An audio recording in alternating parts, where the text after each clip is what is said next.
विकास के नाम पर जंगलों की कटाई कोई नई बात नहीं है। देहरादून के खलंगा वन क्षेत्र में विकास की आरी चलने को तैयार है, क्योंकि इस क्षेत्र में एक बड़ा जलाशय बनाने की बात कही जा रही है। इसके लिए 2000 पेड़ों की बलि दी जाएगी। फिलहाल पेड़ों पर लाल निशान लगा दिए गए हैं, जिसके बाद वन क्षेत्र को बचाने को लेकर तमाम सामाजिक, पर्यावरण प्रेमी, युवा और जन संगठन पुरजोर विरोध कर रहे हैं। जी हां, देहरादून के रायपुर क्षेत्र में मौजूद खलंगा वन क्षेत्र में साल के पेड़ों पर रक्षा सूत्र बांधे हैं। जिन पेड़ों पर रक्षा सूत्र बंधे हैं उन पर लाल निशान से नंबर लिखे गए हैं, जिनकी संख्या 2000 है। इन पेड़ों को काटा जाना है, क्योंकि इस जगह पर देहरादून शहर के लिए पीने के पानी की व्यवस्था करने के लिए वाटर ट्रीटमेंट प्लांट लगाने का उत्तराखंड पेयजल निगम का प्रस्तावित प्लान है। इस पूरे ग्रीन फॉरेस्ट को काटे जाने की खबर पर सामाजिक संगठन, पर्यावरणविद और आम लोगों के साथ युवा आंदोलन पर आ गए हैं। सोशल मीडिया के जरिए अपील की जा रही है और लोगों को इकट्ठा किया जा रहा है कि इन पेड़ों को काटने से बचाया जा सके। जंगल ने हम पर किए हैं कई उपकार, मिट्टी, वायु और बयार, और यही तीनों भी हैं जिंदा रहने के आधार। और इसी आधार पर सरकार ने निशान यहाँ पर लगा दिया। आपको दिखाना चाहूँगा कि किस प्रकार से जो ये पेड़ हैं इनको यहाँ पर छीला गया, इन पर नंबर डाल दिए गए हैं, जिससे इस पेड़ पर लगा है 824 नंबर। यानी कि इसी प्रकार के नंबर करीब तकरीबन 2000 पेड़ों पर यहाँ पर डाले गए हैं, जिनको सरकार एक प्रोजेक्ट के दौरान यहाँ पर काटे जाएंगे और यहाँ पर एक बड़ा वाटर पंप यहाँ पर बनाया जाएगा। अभी आप हमसे बात कर रहे थे, कुछ जनता थी यहाँ की, लोकल जनता, जिन्होंने बताया कि किस प्रकार से जो पेड़ों पर निशान लगाए गए हैं और किस प्रकार से जो सरकार है वो पेड़ों को यहाँ पर काट रही है सिर्फ एक पानी के स्रोत बनाने के लिए यहाँ पर। लेकिन उसी मुहिम में यहाँ की जो स्थानीय जो लोग हैं, जिन्होंने एक मूवमेंट यहाँ पर चलाया है, चिपको आंदोलन पार्ट 2, उन्होंने इन पेड़ों पर रक्षा सूत्र यहाँ पर बांधा है कि इन पेड़ों को हमें बचाना है। मैं आपको रक्षा सूत्र भी आपको दिखाना चाहूँगा किस प्रकार से जनता ने यहाँ पर रक्षा सूत्र बांधा है इन पेड़ों को बचाने के लिए। मेरे पीछे देख सकते हैं एक बोर्ड लगाया गया है, इसमें लिखा है जंगल एवं जीवों का बसेरा, इसे बचाने में ना करें तेरा मेरा। ये मुहिम चलाई है मनोज कुकरेती ने, जो कि पूर्व सैनिक हैं और लगातार जो खलंगा में जो पेड़ कटने वाले हैं, 2000 पेड़ों को तकरीबन यहाँ पर काटा जा रहा है एक बड़े वाटर पंप के स्टोरेज के लिए यहाँ पर, जो कि एक सोन नदी के ऊपर जो डैम बन रहा है उसको वाटर स्टोर यहाँ पे किया जाएगा। इसके बाद जो पानी होगा उसको शहरों में भेजा जाएगा, जो गाँव में भी भेजा जा सकता है, जहाँ पे पानी की अभी जो व्यवस्था नहीं है। लेकिन 2000 पेड़ एक बहुत बड़ी संख्या यहाँ पर, इनको काटा जाने के पर निशान लगाए गए हैं पेड़े के ऊपर। इस बारे में ज्यादा जानकारी के लिए हम चलेंगे अपने मनोज कुकरेती जी, उनसे बातचीत करेंगे, पूछेंगे कि क्या कुछ रहा, किस प्रकार से उन्होंने आंदोलन की शुरुआत करी और क्या कुछ देखने को मिल रहा है इस क्षेत्र में। यहाँ पर मनोज जी, पहले तो आपका बहुत बहुत स्वागत है चैनल में हमारे। लगातार 2000 पेड़ों को काटने की बात यहाँ पर की जा रही है, एक बड़ा जो संख्या है पेड़ों की यहाँ पर उसे काटा जा रहा है, क्या कुछ किस प्रकार देखते हैं? देखिए, सबसे पहले तो आपके चैनल का बहुत बहुत धन्यवाद कि आप यहाँ हमारे साथ आए और हमें सहयोग किया आपने। हम तो यही चाहते हैं कि ये जो सोंग नदी पे ये डैम बनाने जा रहे हैं, कब बनेगा ये हमें नहीं पता, कितना टाइम लगेगा हमें नहीं मालूम कि कितना टाइम लग जाएगा, क्योंकि अभी लखवाड़ी डैम नहीं बना, जो कि कई सालों से एक चीज़ पे काम चल रहा है। तो इस डैम की तो हम बता ही नहीं सकते कि कब बनेगा ये। और इस डैम का पानी ये यहाँ पे खलंगा के जंगल में ऊपर लाने की कोशिश करते हैं कि इनका कहना है कि ये पानी यहाँ पे वाटर पंप बना के वाटर फिल्टर किया जाएगा और ये देहरादून शहर को दिया जाएगा। लेकिन हम इस पे विश्वास नहीं करते, बिल्कुल विश्वास के काबिल नहीं है जो ये बात बोल रहे हैं। तो हमें जब पता लगा, अभी 15-20 दिन पहले पता लगा, जब ये निशान लगाए गए, ये जो मौत के निशान लगाए गए पेड़ों को काटने के लिए, तब हम भी जागे, हमने लोगों को जगाया। अब यहाँ पे लोग भी आ रहे हैं, अपने अपने तरीके से आ रहे हैं, अपनी NGO आ रही हैं, गांव के लोग आ रहे हैं, इस जंगल के चारों साइड जितने भी गांव हैं सभी लोग आ रहे हैं, सब जागरूक हो गए हैं। अब सभी ने कसम खा ली है कि इस जंगल को मिटने नहीं दिया जाएगा, चाहे हमारी सर कट जाए, लेकिन जंगल को हम कटने नहीं देंगे, इन पेड़ों को कटने देंगे, क्योंकि इन्हीं पेड़ों से हमारा जीवन है। और इसका यदि ये जंगल कट गया तो हमारे जीवन स्तर पे, हमारे क्लाइमेट पे, हमारी जलवायु पे, हमारी व्यवस्था पे इसका बहुत गहरा असर पड़ेगा। हमारी आने वाली पीढ़ियां बर्बाद हो जाएंगी, उन्हें इसका बहुत भयानक खामियाजा भुगतना पड़ेगा।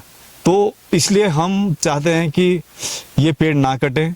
सरकार से भी हम निवेदन करना चाहते हैं, अपने विधायक से भी हम हाथ जोड़कर निवेदन करना चाहते हैं, और अपने मुख्यमंत्री से, अपनी पूरी कैबिनेट से हम यही चाहेंगे। वो भी इंसान है, देखो उनका भी ये जंगल है, हमारा भी ये जंगल है, हमने वोट उन्हें दिया है, हम हाथ जोड़कर उनसे निवेदन करना चाहेंगे कि इस जंगल पे हाथ न लगाएं।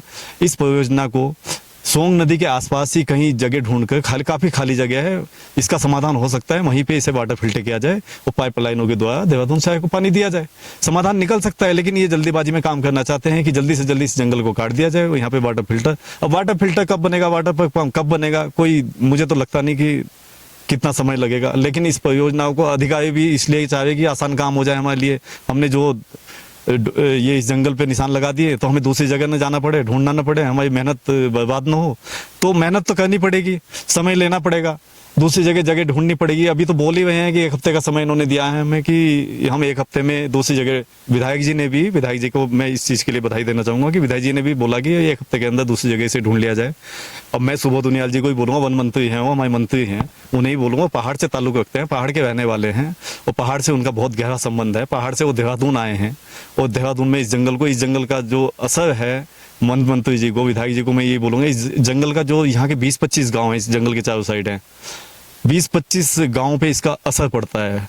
वर्षा का असर पड़ता है, तापमान का असर पड़ता है। आपने देखा होगा कि सहज रोड पे यहाँ से कम 800 मीटर दूर सहजदा रोड है, इसी जंगल से, खलंगा से। सहजदा रोड की हालत ये है कि आज तापमान वहाँ 4 गुना ज़्यादा है, लोग दम घुटने पे मजबूर हुए। आज की डेट पे आज का तापमान बताया मैं, ये आज का तापमान वहाँ कम से कम 50 डिग्री पे है इस समय सहजदा रोड का। तो लगा लो कि पेड़ कटने से कितना असर पड़ा है। आपका राजपुर रोड था, वहाँ के पेड़ नहीं कटे हैं, तापमान देखो सहजदा रोड से माइनस है। सहसपुर रोड देख लो, वहाँ पेड़ है, सड़क है, नेशनल हाईवे है, वो पंजाब तक रोड जा रही है। आपकी सहजदा रोड से क्या दुश्मनी थी, जंगल से क्या, खलंगा से क्या दुश्मनी, आप ये क्षेत्र तो बिल्कुल खत्म हो जाएगा। और यहाँ के जो 20-25 गांव हैं, हमारी युवा पीढ़ी है, उसे यहाँ के बहुत भयंकर परिणाम भुगतने होंगे यदि पेड़ कट गए। इसलिए मैं एक बार फिर अपने वन मंत्री जी से, विधायक जी से, मुख्यमंत्री जी से, यहाँ की पूरी कैबिनेट से, मैं तो यदि ये मेरी आवाज़ दिल्ली तक जाती है, प्रधानमंत्री से हाथ जोड़कर निवेदन करना चाहूँगा कि इस जंगल पे हाथ न लगाया जाए, इसका समाधान दूसरा निकाला जाए। मनोज जी ने भी कहा कि इन पेड़ों पर मौत के निशान लगा दिए गए हैं। वाकई में इन पेड़ों पर मौत के निशान लगा दिए गए हैं, क्योंकि जो नंबर पेड़ों पर लगाए गए हैं, इन पेड़ों को काटा जाएगा तो वाकई में ये पेड़ मर जाएंगे। क्या कुछ कहेंगे कि इन पेड़ों पर निशान लगाए गए हैं, मौत के निशान बोल सकते हैं हम, काटा जाएगा तो किस प्रकार से हमारा पर्यावरण है उस पर किस प्रकार का प्रभाव पड़ने वाला है? पहले तो सबको नमस्कार, जितने भी श्रोतागण हैं, और मैं इस चैनल का बहुत बड़ा शुक्रिया अदा करना चाहता हूँ इसको कवरेज करने के लिए। तो जैसे आप कह रहे हैं मौत का निशान, ये बहुत भयावह मौत का निशान है, क्योंकि इससे मौत हम सभी का नहीं, ये पूरा का पूरा पर्यावरण, पूरा जलवायु, पूरा पृथ्वी का नुकसान होता है जंगल से। तो जंगल कहीं पे है अगर, तो उसका असर सिर्फ उसके आसपास की जगह है नहीं, हर जगह पे होता है। और जंगल से ही पूरा जलवायु जुड़ा हुआ है। अगर आप ध्यान से थोड़ा सा अगर आप विज्ञान की तरफ जाओ तो इसमें जो इवेपोरेशन होता है पानी का, उससे बादल बनता है, बादल से वर्षा होती है और वर्षा जमीन में जाता है। तो जहाँ तक पानी का सवाल है, उत्तराखंड के पास पर्याप्त मात्रा में पानी है, और अगर आप जितना पेड़ काट रहे हो, जितना ये परियोजनाएं बनाए जाएंगी, उतना जल का स्रोत सूखेगा। तो मेरे हिसाब से जो हम करना चाह रहे हैं, मतलब मैं सबके लिए कह रहा हूँ कि जो करना चाह रहे हैं उसका उल्टा हो रहा है। अगर हम विकास करना चाह रहे हैं तो विनाश हो जा रहा है, क्योंकि हम बहुत आगे का नहीं सोच पा रहे हैं। तो मैं बार बार सबसे ये कहता हूँ कि एक सस्टेनेबल डेवलपमेंट होता है कि हम जो संसाधन है हमारे आसपास के, उसको कितना लंबे समय तक बनाए रखें, सस्टेनेबिलिटी कर सकें, और वो आज की नीड है। अगर आजकल हर स्कूल कॉलेज में जलवायु परिवर्तन के बारे में बताया जा रहा है कि 2030 तक कहा गया है सस्टेनेबल डेवलपमेंट गोल्स, जो यूएन की तरफ से है, कि 1.5 डिग्री सेल्सियस तक ग्लोबल टेम्परेचर से अधिक नहीं बढ़ने देना है आफ्टर इंडस्ट्रियल एरा। लेकिन वो अगले 5 सालों में 2 डिग्री सेल्सियस तक पहुंचने वाला है।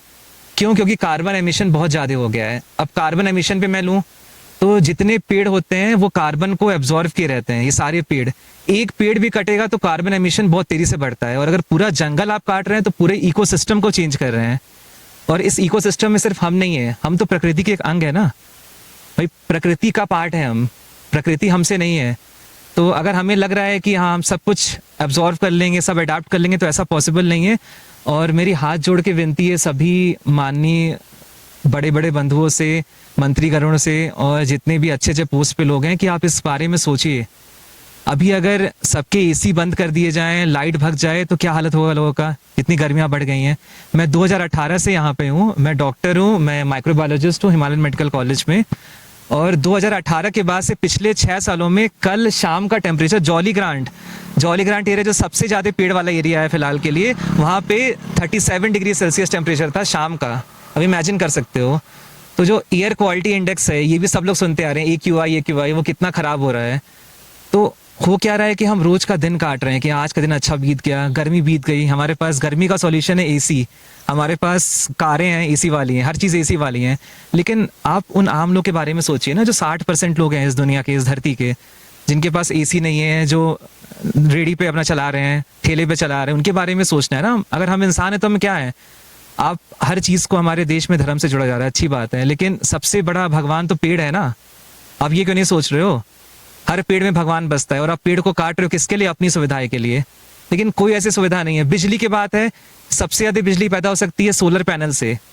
पूरे वर्ल्ड में सबसे ज़्यादा बिजली सोलर पैनल से हो सकती है, लेकिन लोग क्या कर रहे हैं? डैम्स बना रहे हैं। डैम से क्यों बना रहे हैं? ताकि बिजली पैदा हो। आप जैसे देख सकते हैं स्थानीय लोग यहाँ पर किस प्रकार से जो रक्षा सूत्र यहाँ पर बांधा गया है कि ये पेड़ों को कटने नहीं देंगे और पेड़ों को बचाएंगे। और बचाएं भी क्यों ना, ये पेड़ ही हमें ज़िंदगी दे रहे हैं, हमें वायु दे रहे हैं, हमें मिट्टी दे रहे हैं, हमें जल दे रहे हैं, हमारे जीवन जीने का आधार यहाँ पर बना रहे हैं। हमारी भी सरकार से यही अपील है कि इन पेड़ों को बचाएं और इस जो वाटर प्रोजेक्ट है इसको कहीं और यहाँ पर शिफ्ट किया जाए। बहरहाल के लिए इतना ही। अपने सहयोगी हरीश यादव के साथ देहरादून से वह पटल की खास रिपोर्ट।